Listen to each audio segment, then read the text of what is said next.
Hey guys, my name is Jess McDonald and it is top 5 time, which means I've got the 5 very best stories of the whole gaming week for you, so let's get into them.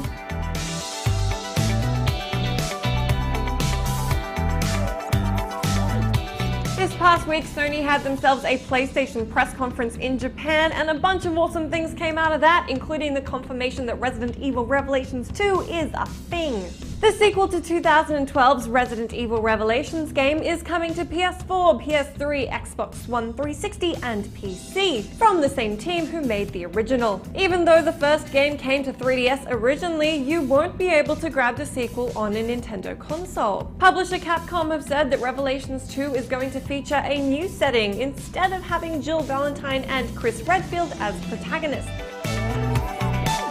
Alongside a slew of other awesome updates, we got a Japanese release date confirmation for Bloodborne. From Software's sweet-looking action RPG is hitting shelves in Japan on February 5. While there's no official word on US or UK release dates, we can probably assume it'll be around the same time. Valve has pulled a Dinosaur game from Steam after the developers disappeared from the internet.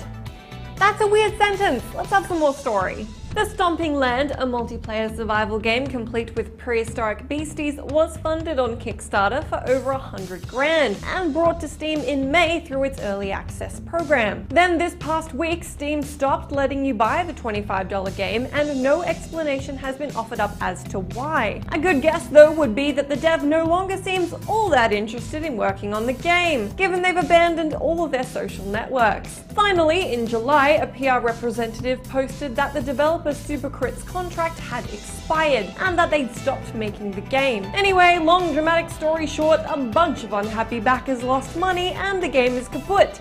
Super lame. Second to last today, new updated 3DS models are coming into the world. The new 3DS models are hitting Japan this year and Europe next year officially, with what we can assume is a US release date sometime next year, since Nintendo have said it definitely won't make it to the States in 2014. The device is unsurprisingly region-locked, features built-in NFC, and a stronger CPU than the existing models. You'll also find that there's an additional analog nub and 2 new shoulder buttons. Also custom covers, which are sweet and exciting because we're all individuals and whatnot. Last up today, I have a story about a hermit who lives in the woods and steals Game Boy games. It was a weird week.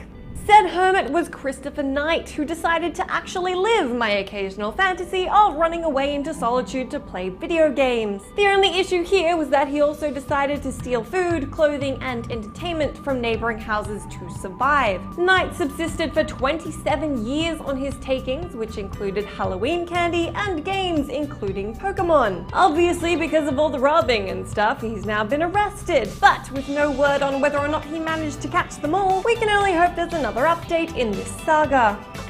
As for your question of the day, let me know if you're a fan of early access or not, and if you've had any extremely good or bad experiences with the service.